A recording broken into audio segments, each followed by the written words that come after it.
Hello there, very good evening. It is the 11th day of August 2023 and welcome to the weekend.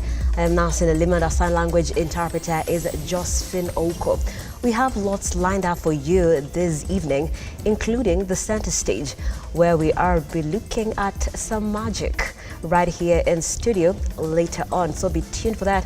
And you can also be sending in your comments and your feedback. In case you're wondering, is someone born with magic powers? Do they get to learn the skill? We'll be answering some of those questions right here in studio with a magician, Ray the Magician. So stand by for that and so much more. Before we get into all of that, here are the top stories.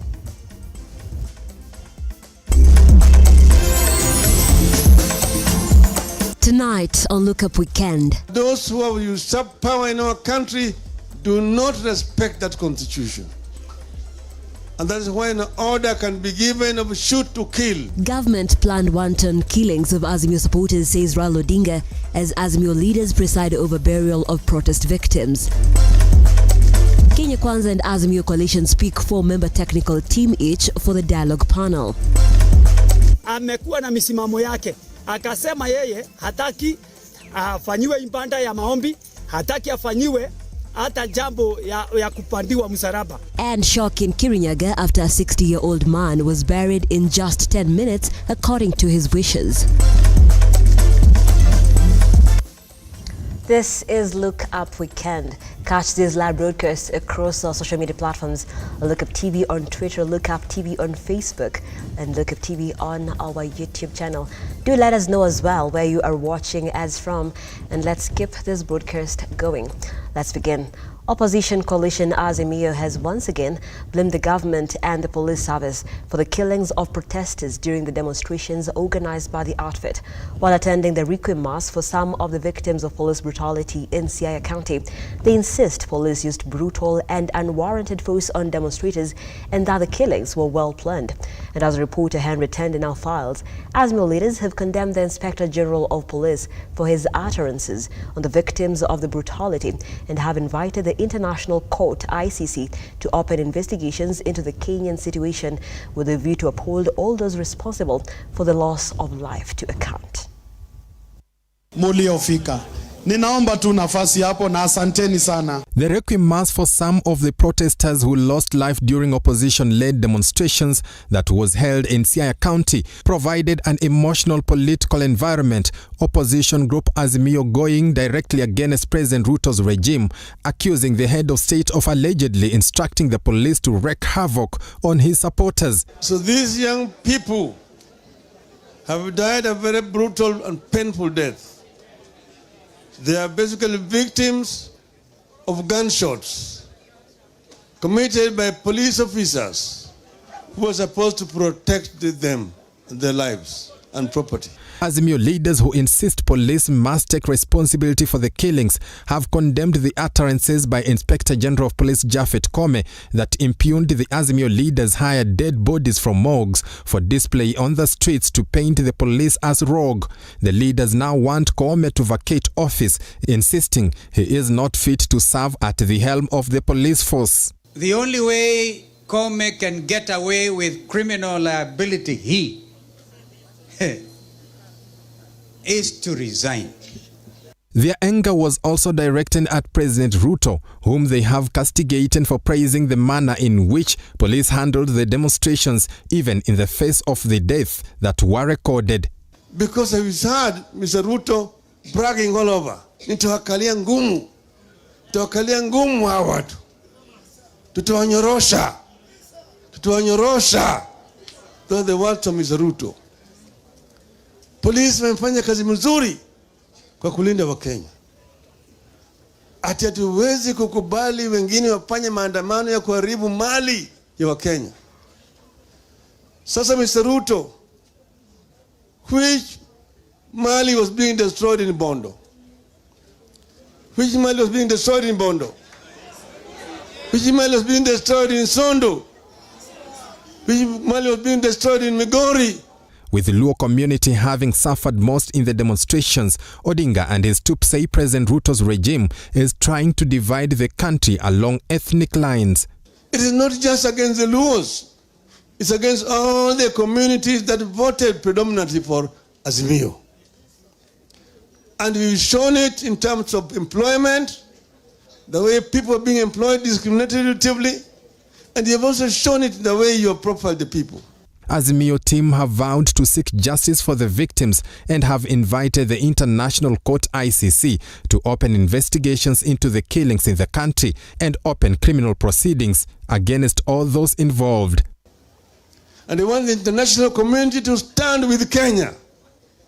We are saddened to see that the diplomatic community residents in Kenya are silent when fundamental rights of Kenyan people are being violated by this regime. We would like the international community to come up strong on this issue. The leaders, however, want the ICC prosecutor Karim Khan, who was invited in the country just recently and who was part of President Ruto's legal team at the ICC, not to be part of the investigations as they question his impartiality. The prosecutor of ICC was here, treated by Mr. Ruto in State House, given a chopper to go and receive an honorary degree and fighting for human rights. And there he was being received by again another agent of Mr. Ruto. We have said that this is not right. ICC should remain true to its mandate by protecting and defending the rights of the innocent people all over the world. The killing of protesters remain a thorny subject in the country and has seen the government and the opposition engage in blame games, which begs the question, will the victims ever get justice? Henry Tende, Lookuptv. Thank you, Tende. Now, Azimio and Kenya Kwanza have each selected 4 members for the Dialogue's technical team. The dialogue, scheduled to commence on Monday, will address Kenyan concerns as Azimio asserts. The talks between Azimio and Kenya Kwanza are fast approaching, with the two sides picking a technical team. Azimio has today emphasized that the issues that will be presented are issues touching on Kenyans. A free, democratic country, we must have free and fair elections. And therefore, the talks must go on that trajectory. Before the talks, hatutaki kulizungumzia, because yale ambao wametupeleka kule ni kuhakikisha kwamba tunaweka haki za wananchi kwanza mbele. Agenda yote tutaikubaliana naye Jumatatu. Alafu tutazungumza mambo yote ambayo mnajua tunayaelewa. Na haturudi nyuma, hatuwezi. Wangapi wanasema tusirudi nyuma? Mimi nataka kuambia ndugu zangu wale wanakaa kwa meza kwa mazungumzo wakiongozwa na ndugu yangu His Excellency Kalonzo Musyoka, msikubali kunyamazishwa, mukose kutaja juu ya vifo, mukose kutaja juu ya haki. Mukinyamazishwa, muache kutaja hiyo, ujue hata uhai wenu hautakuwa guaranteed. Uhai wetu zote hautakuwa guaranteed.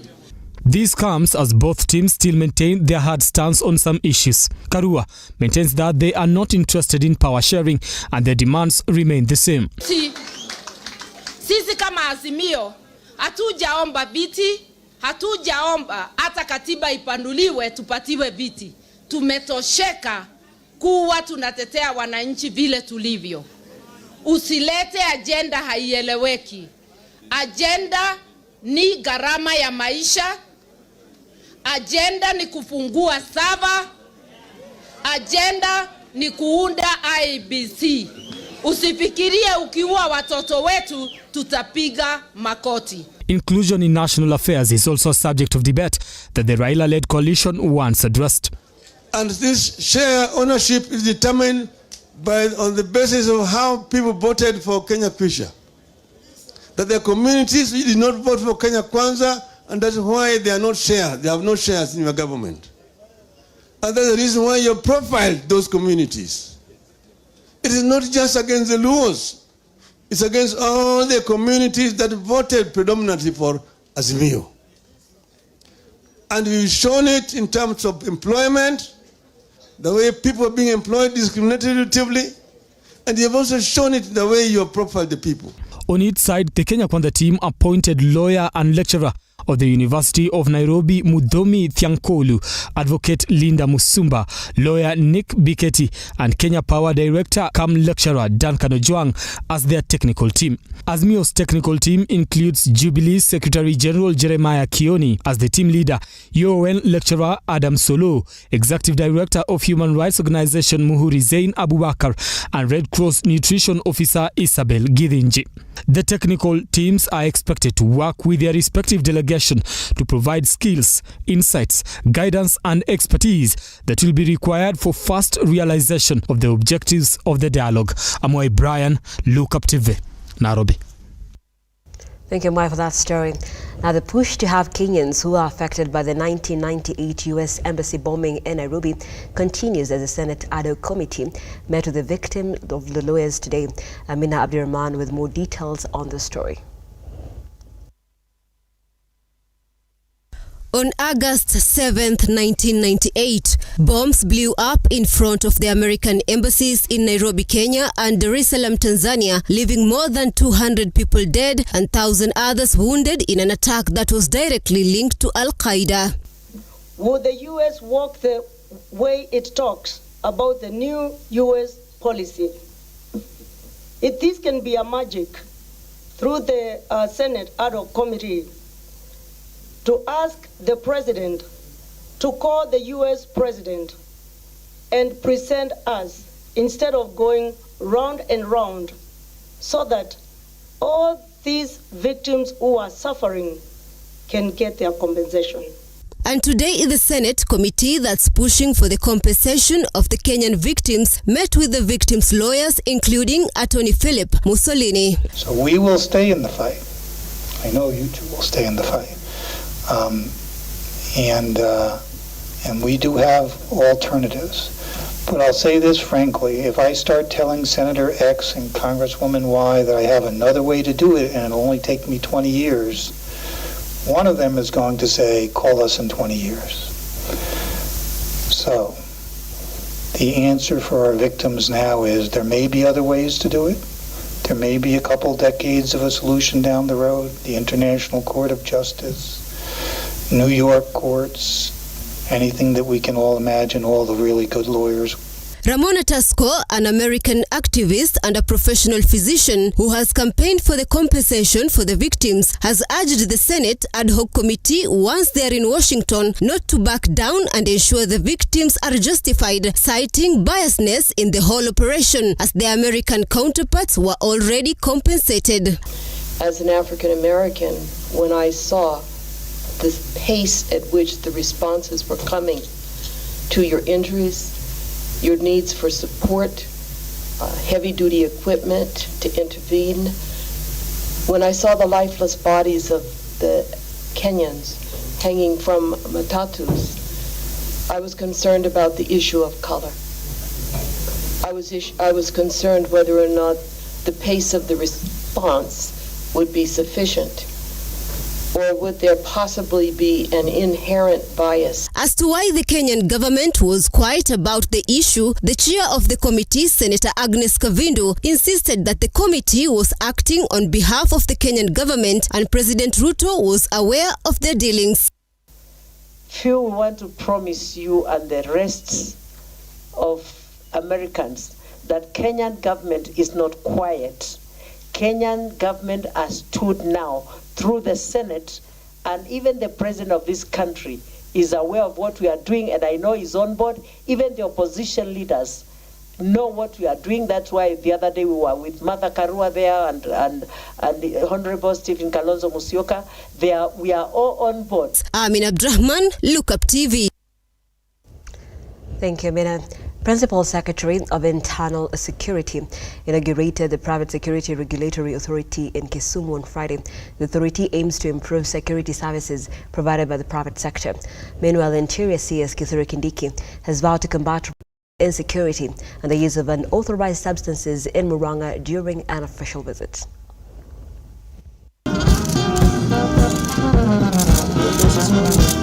In a a significant move to bolster accountability and address long-standing human resource concerns within the private security industry, the Kenyan government, led by Principal Secretary of Internal Security Raymond Omolo, initiated a groundbreaking project on Friday. First, I want to appreciate the leadership of the Private Security Regulatory Authority, led by Bwana Fazul, and the players in the private security sector. Not just to ensure that everything to do with security is properly in place, but to have a number of you graduate having undergone a training based on a curriculum that has been developed by yourselves, of course, in conjunction with the government. It is a new level that we are taking the private security matters to. Omolo unveiled the Private Security Regulatory Authority, a pioneering step towards establishing a robust regulatory framework for the private security sector. It's another huge step forward in our reform agenda for the private security sector, which remains a critical cog in the larger national security framework. As you are all aware, this journey took a significant turn a few weeks ago when we launched a standardized training curriculum for our private security guards. The enhancement of regulations and standards within this sector not only ensures the safety and well-being of our citizens, but also contributes significantly to the overall stability and resilience of our nation. This initiative aims to enhance supervision and oversight over private security companies, ensuring adherence to labor laws and professional standards. The PS emphasized that this move acknowledges the vital role played by the private sector in bolstering national security, creating employment opportunities, and driving economic growth. On Friday, Interior CS Kithure Kindiki, during an official tour in Murang'a, reaffirmed the government's commitment to combat militia groups, banditry, and drug-related issues that have negatively impacted the nation. Kwa hivyo, kama kuna mtu anauza pombe karibu na shule ama anajaribu kutafuta watoto wa shule na wanafunzi kuwaingiza katika mambo ya pombe na madawa, nataka niseme huyo ni adui wa taifa la Kenya, kama vile wale magaidi wa Al-Shabaab na wale wezi ambao wanaibia wale wengine mali yao. Kindiki pledged intensified effort to counter suspected drug abuse with a focus on safeguarding the younger generation from this persuasive menace. You are destroying our children, you are destroying our country. We will fight you with the same strength and the same vigor and the same commitment that we are using to fight other enemies of our country, including bandits and terrorists. Reporting for Lookup, I am Wanjiru Karuga.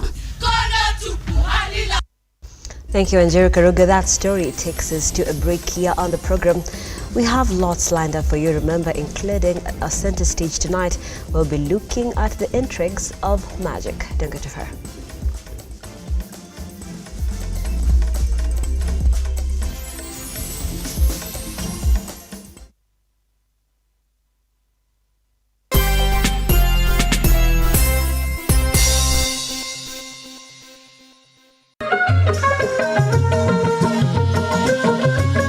Karibu mtazamaji kwenye kipindi cha jamii na itikadi.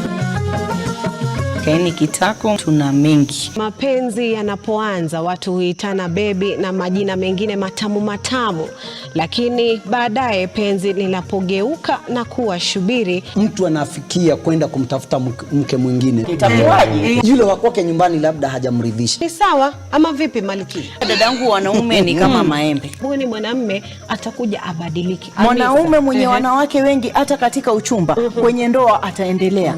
Mtu na tabia yake hawachi. Ile umbo la kike likishaanza, kila kitu kishaanza kuwa mahali pake. Ningependa kukuona.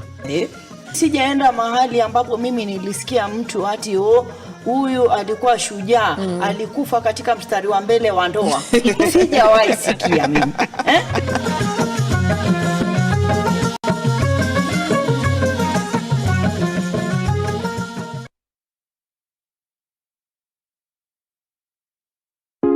kila kitu ambayo inahusikana na ukulima, ili ujifundishe mengi, uweze kujua ukulima pia ni mali. Kumbuka kipindi ni nini?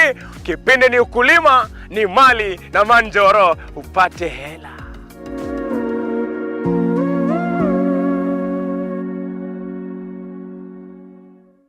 Are you a junior secondary school, a college, a TVET institution or a university, and you want to advertise your intake? Book now and advertise with us today on both Lookuptv and all our digital platforms.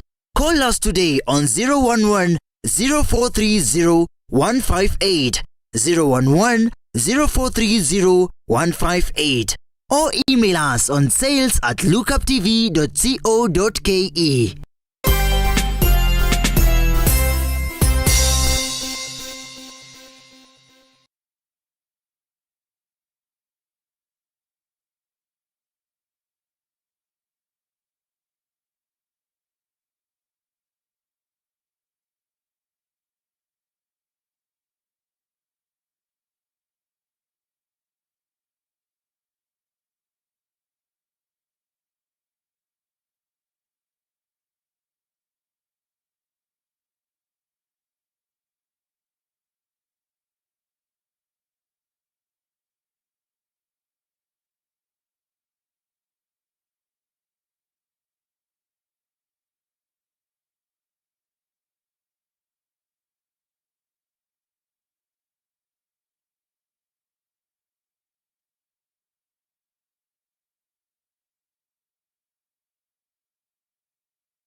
Both countries are signatories. The tripartite agreement, which again we have agreed that we are going to move it forward. The AfriExim program that makes it easier for our business people to trade by making it possible for our business people to trade in local currencies, are among the many instruments that we are putting in place to support the growth of enterprise and business in our continent as we forge ahead in dealing with the challenges that we have. This is what I see, Your Excellency, in the Kenya-Mozambique relations: a successful, opportunity-making partnership that is going places. And I am privileged to have the singular honor of leading this phase of our wonderful bilateral phenomenon with you, Your Excellency, on the other side.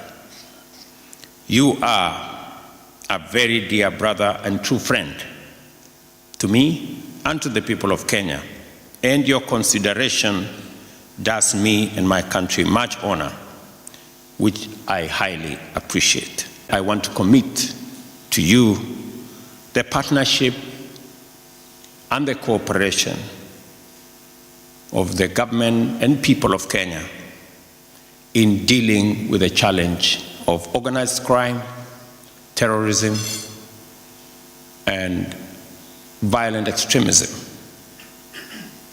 so that we can stabilize our region, secure our countries, and provide the best possible opportunity for growth in our nations. And back in the country, in a rare ceremony, residents of Mwanganthia village in Kirinyaga County gathered to fulfill the last wishes of Stanley Mugo, a 60-year-old man who desired a swift and simple burial. The burial lasted less than 10 minutes, devoid of any customary ceremonies of prayers. Mugo's family honored his unconventional request for a minimalistic farewell.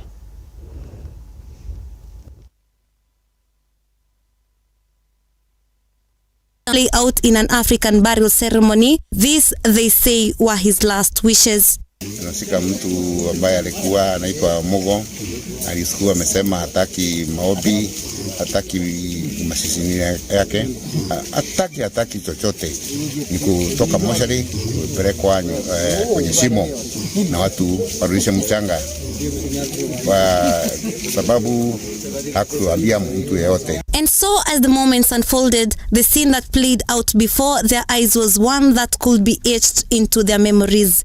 The lowering of the coffin, an act that usually accompanies tearful speeches and solemn prayers, was carried out in utmost serial silence. Na hii area ambayo tuko ni ya Mwangathia na ni area ya Mbare ya Njoe katika Kran.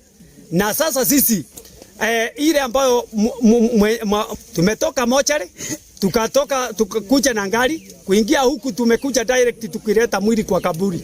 Kutoka kuleta mwili kwa kaburi, sasa saa hii sasa tunazika mwili wa mwenda zake. Tumefanya kwa sababu amekuwa na misimamo yake, akasema yeye hataki afanyiwe ibada ya maombi, hataki afanyiwe hata jambo ya kupandiwa msalaba. However, a fleeting moment of confusion punctuated the tranquility. A local clansman stepped forward his intentions to offer prayers momentarily halted by the resolute voices of Mogo's kin.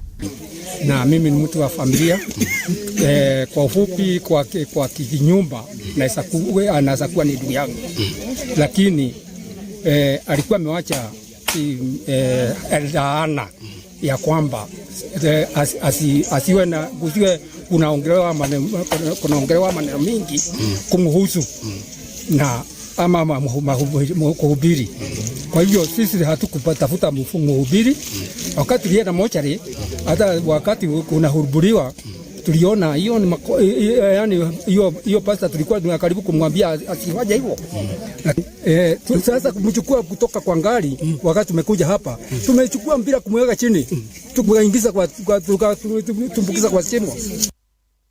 The events of the day left behind a community grappling with the misery of Stanley Mugo's final wishes, a reminder that expression of respect can take many reforms, leaving to wonder about the depths of a choice that defined convention. Sisi hatuamini mambo yale ambayo ni ya mwenda zake. Sisi tunaamini ya kwamba yale ameamini ni yake, lakini kwa jamii na familia yake hatuwezi kubali. Yani ifuate watoto wake na bibi zake na watu wao. Kwa hivyo sasa tukimalizia kufanya kama jinsi alifanya, tutakata hiyo konde na tuondoe hiyo kitu. Mevin Getembe, Lookuptv, Nairobi.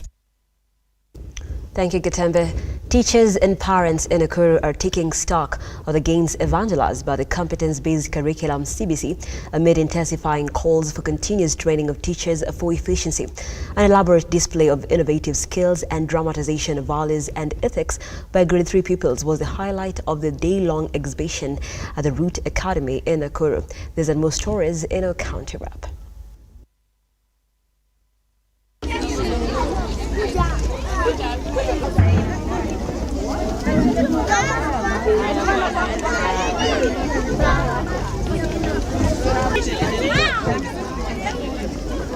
Parents at RUTO Academy in Nakuru have been urged to applaud the CBC system, which has proven to equip learners with more skills compared to the previous curriculum. An elaborate display of innovative skills and dramatization by grade 3 pupils was the highlight of the day-long exhibition, with some of the parents pointing out the need to continuous building of teachers' capacity to instill values into young learners.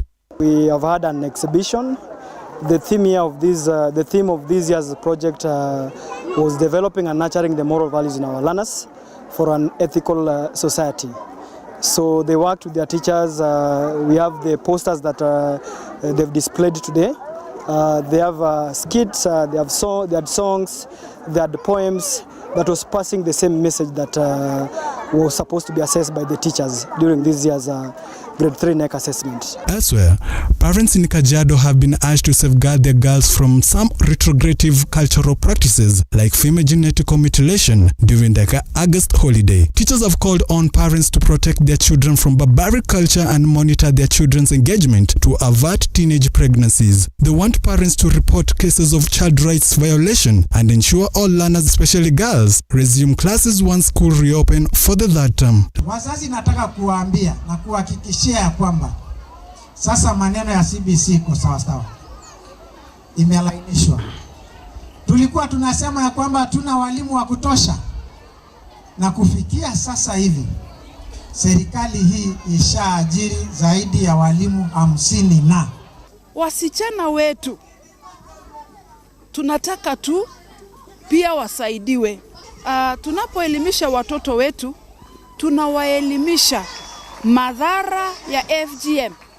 Lastly, the National Hospital Insurance Fund NHIF, in partnership with Aga Khan Health Facility in Kisii County, are set to provide residents access to affordable healthcare services, which will go a long way in helping the needy households get fast medical services. Many things. Most of the times we ask for so many services, we just don't consume any services. Check them out, see if they can actually do what you want. Para Lookuptv.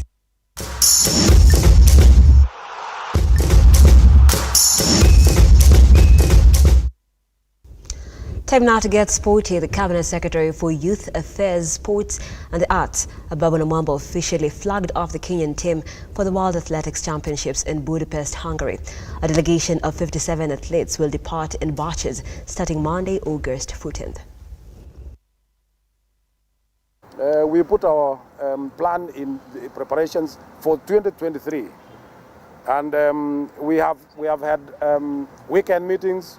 We have had every region preparing, all the 16 regions and affiliates preparing. That ended up in the World Trials, World Athletics Trials for Budapest. That was held last time, and that is how this team was selected. We are confident in this team. This team was selected by Athletics Kenya in broad daylight. There are no secret servers in the manner in which this team was selected, because it was selected in the open. And we believe that Athletics Kenya has put together the best team to represent Kenya to fly our national flag. We have supported this process fully as government, working closely with this very well-organized Federation, Athletics Kenya. We have supported the national selection that happened at Nyayo National Stadium. We have supported the training camp, as you have heard from the captain and the deputy captain. We have placed this team in camp for over 3 weeks. They have trained, they have been well catered for, they have eaten well, and we believe they have prepared well to go to Budapest and compete well. The World Athletics Championships is the World Cup of athletics. This is the highest level of athletics in the whole world. And as you have heard, Kenya stands only second to the United States in terms of performance record. So we have a brilliant record to go to defend in Budapest. The 2022-2023 FKF Premier League champions Gor Mahia will tomorrow play against Mozart Bet Cup winners Kakamega Homeboys in FKF Charity Shield Cup at Moi International Sports Centre, Kasarani at 3 p.m. The FKF Charity Shield Cup provides both teams an opportunity to start their season by lifting the silverware.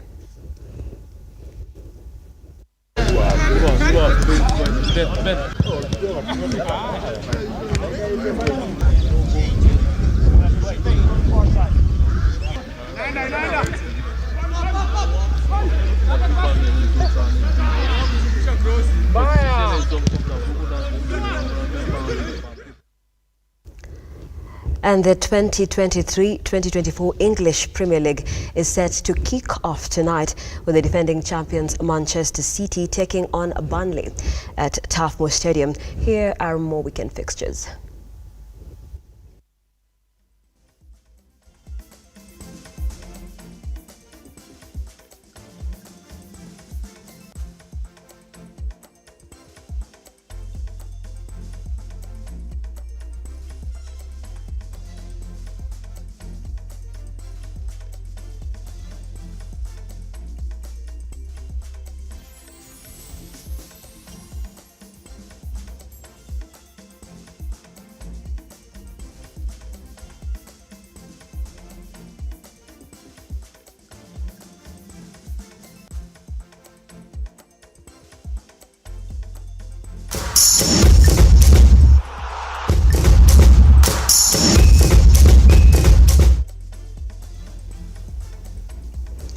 And we've come to the end of the first part of this broadcast. We are taking a very short break, but when we come back, we'll be taking on the center stage. And tonight on that stage is Ray the Magician.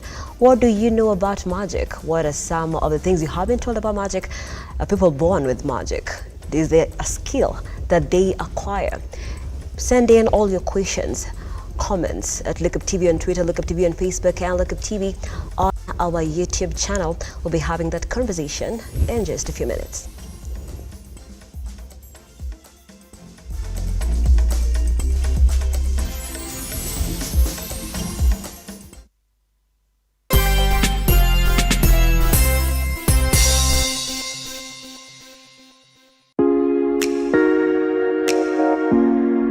Kipindi ni ukulima ni mali na manjoro. Every Sunday